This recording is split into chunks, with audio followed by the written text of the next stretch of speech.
네, 여러분 안녕하세요. 보았습니다. 오늘은 여러분과 함께 이 좋은 에러 설계를 위한 에러 케이스 정리에 대해서 같이 살펴보려고 합니다.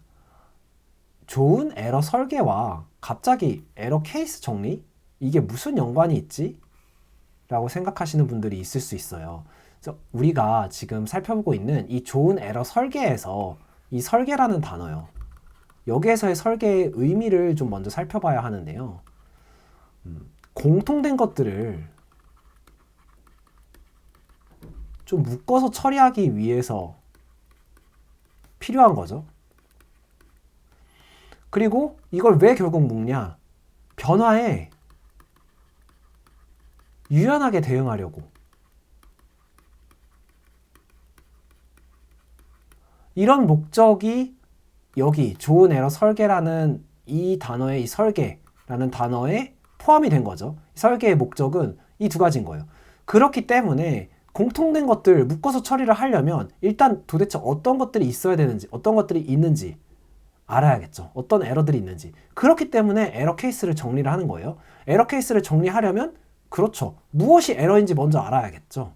그렇기 때문에 저희가 지난 시간에 에러의 정의를 살펴봤던 거죠. 그런데 지난 시간에 살펴봤을 때는 여러분들 기억나시겠지만 여기 있죠. 저희가 소프트웨어 디벨롭먼트 라이프 사이클을 기준으로 각 단계 이 라이프 사이클에서 어떠한 것들이 발생하는지를 쭉 살펴봤단 말이죠. 그러면서 우리는 좀 시야가 넓어지긴 했을 거예요. 아, 에러라는 것들이 이런 것들이 쭉 있구나. 그럼 에러 설계도 이 각 라이프 사이클마다 설계의 의미가 좀 달라질 수 있겠구나. 예를 들어서 어널리시스 단계에서는 에러 메시지를 정의하는 게 에러의 설계가 될 수도 있겠죠. 이런 식으로 이제 각 단계별로 우리가 조금씩 에러 설계 의미가 달라지는데요. 이 전체 단계를 살펴보면 웹 개발자가 실무에서 다루는 그 범위보다는 너무 커지기 때문에 오늘은 좀 범위를 좁혀서요. 라이프 사이클 중에서 디벨롭먼트, 테스팅, 디플로이먼트 요거에 대해서 좀 살펴보려고 합니다. 요 단계. 그러니까 즉 디벨롭먼트, 테스팅, 디플로이먼트. 주로 웹 개발자가 실제로 참여하는 그 범위가 포션이 큰 것들이죠. 높은 것들이죠. 그래서 여기에서 단계를 좁혀서 어떤 에러들이 발생하는지 에러 케이스를 좀 정리를 하려고 하는데요. 이 에러 케이스를 정리하는 방법은 여러 가지가 있어요. 그런데 오늘은요, 좀 분류 주체를 나눠서 정리를 하려고 해요. 주체라 함은 우리가 웹 개발자가 개발할 때 일반적으로 신경 쓰는 것들 보시면 유저가 있겠죠. 유저가 있고 이 유저가 클라이언트에서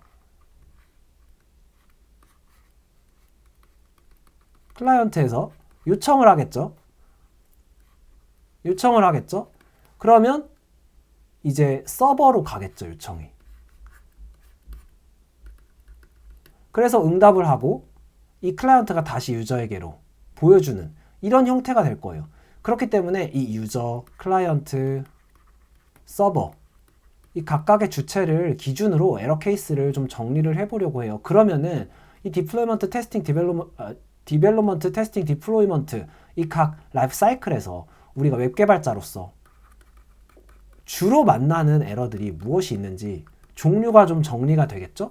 그러면 케이스가 정리가 되면 좋은 에러 설계를 위해서 공통된 것들이 이제 묶을 수 있겠죠. 어떤 에러들이 있는지 케이스를 알게 되니까. 그리고 변화에 유연하게 대응하려면 이제 레이어를 나눌 수 있겠죠. 네. 여기까지 해보고 싶어서 먼저 에러 케이스를 정리하려고 합니다. 그러면 가장 먼저 유저죠. 네. 여러분 잘 아실 거예요. 유저라고 했을 때에는 일반적으로 유저가 발생시킬 수 있는 에러가 어떤 경우가 있는지 대표적으로 잘못된 주소를 입력하는 경우가 있어요. 이렇게 잘못된 주소 입력하면 저희가 의도할 수 없죠. 이제 찾을 수 없는 페이지라고 나오는 거죠. 네. 그런 문제가 발생하는 거고요. 그리고 또 리소스 접근 권한 관련 에러가 발생할 수도 있어요. 이게 무슨 얘기냐면 좀 더 자세히 풀어서 설명을 드리면 특정 페이지, 로그인 해야만 들어갈 수 있는 페이지, 이런 페이지에 로그인을 안 하고 접근할 경우, 그러면 이제 이 특정 페이지를 볼 수가 없겠죠. 이런 이제 상황, 그런 것들이 이제 에러로 다뤄져야 하는 거죠. 에러 케이스라고 볼 수 있는 거죠. 그리고 입력 규칙을 틀린 경우도 있을 수 있죠. 입력 규칙? 이게 뭐냐면 예를 들어서 대표적인 예시죠. 회원 가입할 때 보시면 비밀번호 입력해야 하잖아요. 근데 그 비밀번호 입력에서 뭐 이런 특수기호 입력해주세요. 뭐 이런 규칙들이 있죠. 그 규칙을 틀린 경우, 그런 경우는 에러죠. 에러가 발생할 수 있죠. 유저가 발생시키는 에러죠. 네. 그리고 또 데이터 값을 틀리는 경우도 있어요. 이 데이터 값이 틀린 경우는 어떤 경우냐 하면 만약에 이제 로그인을 할 때요. 비밀번호를 틀린 경우가 있겠죠. 잘못된 비밀번호를 입력하는 경우죠. 그러면은 그 경우는 틀린 데이터 값을 입력했기 때문에 에러를 발생시킨 거라고 볼 수 있겠죠. 이런 것들이 이제 유저가 주체가 돼서 이 유저라는 주체에서 발생시키는 에러들이 있겠고요. 그리고 위에서 살펴본 것처럼 클라이언트를 주체로 보면요. 클라이언트가 이제 발생 주체가 돼서 발생할 수 있는 에러들을 보면 런타임 에러가 있을 수 있어요. 런타임 에러는 여러분 자주 만나시는 것 중에 하나가 대표적인 게 이제 undefined인데 얘의 어떤 프로퍼티를 참조하려고 할 때 그러면 에러가 발생하죠. 에러 발생할 수 있죠. 네. 그런 여러 가지 종류들이 있겠지만 그 중에 대표적인 거 하나만 런타임 에러로 말씀을 드렸고요. 그리고 또 논리 오류, 논리 에러가 발생할 수 있죠. 논리 에러라 함은 잘못된 수식을 사용하는 경우예요. 그래서 틀린 결과값을 얻는 경우. 이제 이게 구체적인 예시를 들어보면은 프론트엔드 엔지니어, 이제 웹 개발자가 제일 자주 만나는 거죠. 뭐냐면 자바스크립트에서는 폴시안 값이 0도 포함이 되잖아요. 그래서 카운트가 있을 때 카운트를 그려라. 뭐 이런 걸 했는데 카운트에 만약에 0이 와버려요. 근데 기획 요구사항은 0도 0 값도 보여주는 거였는데 이렇게 우리가 잘못된 수식을 사용하게 되면은 0 값이 보이지 않는 틀린 결과 값을 얻게 되는 거죠. 네, 이런 걸 논리 에러라고 부를 수 있겠죠. 클라이언트에서 발생하는. 그리고 잘못된 네트워크 요청 에러도 있어요. 구체적인 예시를 좀 들어보면 이제 주소가 아예 틀린 경우가 있을 수 있겠죠. 이게 이제 유저가 발생하는 경우랑 다른 점은 뭐냐면 유저의 입력 이벤트와 상관없이 예를 들어서 스크립트 태그에 이제 그 주소값, 가져오는 주소값의 CDN 주소값이 틀린 경우, 이런 경우는 못 찾겠죠. 이 리소스를 찾을 수 없겠죠. 그러면 이제 주소를 틀렸기 때문에 리소스를 찾을 수 없어서 에러가 발생하겠죠. 잘못된 네트워크 요청이 되겠죠. 그리고 또 대표적인 웹 개발자가 만나는 에러는 API 인터페이스, 협의된 API 인터페이스와 다른 요청인 경우가 있죠.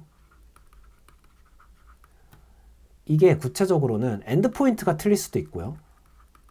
API 엔드포인트를 잘못 입력했을 수도 있고, 혹은 바디의 제이슨 형태가 타입이 틀릴 수도 있겠죠. 그래서 뭐 패스워드를 똑같이 입력했는데 패스워드 바디 제이슨 타입이 틀려서 이제 잘못된 요청을 보내는 거죠. 그렇게 되면은 당연히 실패하는 결과가 응답이 되겠죠. 그리고 여기까지 이제 클라이언트에서 발생할 수 있는 에러들을 쭉 살펴봤는데 서버에서도 또 에러가 발생할 수도 있죠. 사실 웹 개발자가 서버를 다루기 게 점점 역할이 확대되고 있기 때문에요. 간단하게만 살펴볼 건데요. 뭐 대표적으로 서버 다운이 일어날 수 있겠죠. 이게 제가 조금 여러 가지 서버 다운의 원인이 있을 수 있는데 메모리가 부족한 경우도 있겠고요. 혹은 죄송합니다. 연산 시간이 초과되는 경우도 있을 수 있죠. 네, 그래서 이제 응답 시간 넘어버리는 경우도 있을 수 있고 뭐 여러 가지가 있을 수 있겠죠. 그리고 또 데이터베이스 연결이 실패하는 경우도 있을 수 있죠. 이런 것들이 이제 구체적으로 서버에서 발생할 수 있는 에러 케이스겠죠. 저희가 이제 쭉 살펴봤어요. 에러 케이스들을 한번 정리를 해봤는데 유저에서 발생할 수 있는 에러들, 클라이언트에서 발생할 수 있는 에러들, 그리고 서버에서 발생할 수 있는 에러들을 쭉 살펴봤는데요. 이렇게 에러 케이스를 정리한 이유는 이제 공통된 것들을 좀 묶어서 처리하기 위함이죠. 그러면 각각을 어떻게 처리하는지 그냥 간단하게 좀 살펴보려고 해요. 만약에 잘못된 주소 입력하면 여러분 잘 아시죠? 404 not found 뜨는 거죠. 이제 그거 이제 API 응답에 대한 건데 찾을 수 없는 페이지입니다. 뜨겠죠. 네, 404 뜨는 거죠. 그리고 리소스 접근 권한 관련은 일반적으로요. 403 unauthorized가 뜨죠.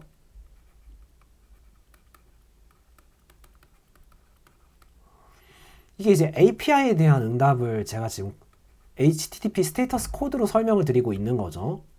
그리고 입력 규칙을 틀린 경우는요. 여러분 아시겠지만 클라이언트에서 실시간으로 에러를 표시하는 경우가 많죠. 왜냐하면 사용자가 바로 수정할 수 있기 때문에. 그래서 수정을 할 수 있도록 안내를 해야 되기 때문에 실시간 에러를 표시하는 거죠. 그래서 고치는 경우가 있고 데이터 값을 틀린 경우는요. 이제 서버에 응답 받아서 실패를 응답해야겠죠. 네. 이것도 뭐 데이터 저희가 스테이터스 코드를 정할 수 있겠죠. 400이라든지. 그런데 제가 말씀드리려고 하는 거는요. 이어서 클라이언트에서도 좀 에러를 구체적으로 어떻게 핸들링 하는지 조금 더 그 핸들링하는 방법들을 좀 구체적으로 얘기를 해보려고 해요. 런타임 에러는요. 그냥 백지 떠버리는 거잖아요. 이런 경우에는. 그렇기 때문에 이제 우리가 에러 바운더리 같은 것들로 잡아줄 수도 있겠죠. 네.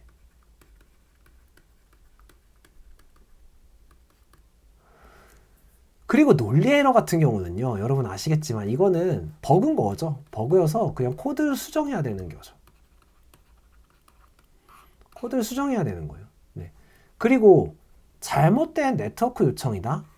이런 경우는요. 마찬가지죠. 위와 실수인 거죠. 실수. 버그. 그래서 코드 수정이 필요한 경우고요. 이런 경우도 마찬가지죠. 버그기 때문에 코드 수정이 필요한데요. 서버에 대한 경우는요. 이제 이건 뭐 다양한 원인이 있을 수 있겠죠. 살펴보는 게 서버의 사양을 조정해야 될 수도 있고, 그렇죠? 혹은 연산 로직을 수정해야 될 수도 있고요. 요거는 코드 수정이 필요할 수 있겠네요. 그래서 쭉 이제 에러 케이스들을 어떻게 핸들링 할지에 대해서도 간략하게 살펴봤는데 여기까지 왔으면은 이제 여러분 감이 오실 거예요. 아, 내가 지금 개발하고 있는 서비스에서는 어떤 에러 케이스들이 있을까? 그리고 그 에러 케이스들을 주로 어떻게 핸들링하면 될까? 하는 것들을 한번 정리하는 게 필요하겠구나. 즉, 에러 설계를 하려면 먼저 에러 케이스를 정리해야겠구나 하는 게 감이 오실 거예요. 네. 그래서 제가 그 말씀을 드리고 싶어서 오늘 영상을 가져왔고요. 이렇게 되면 이제 다음 영상에서는 여기 저희가 살펴봤던 것처럼 이런 구체적인 처리 방법들을 제가 다 나열을 했는데 이것들이 이제 공통적으로 묶어서 처리할 수 있도록 레이어드 아키텍처로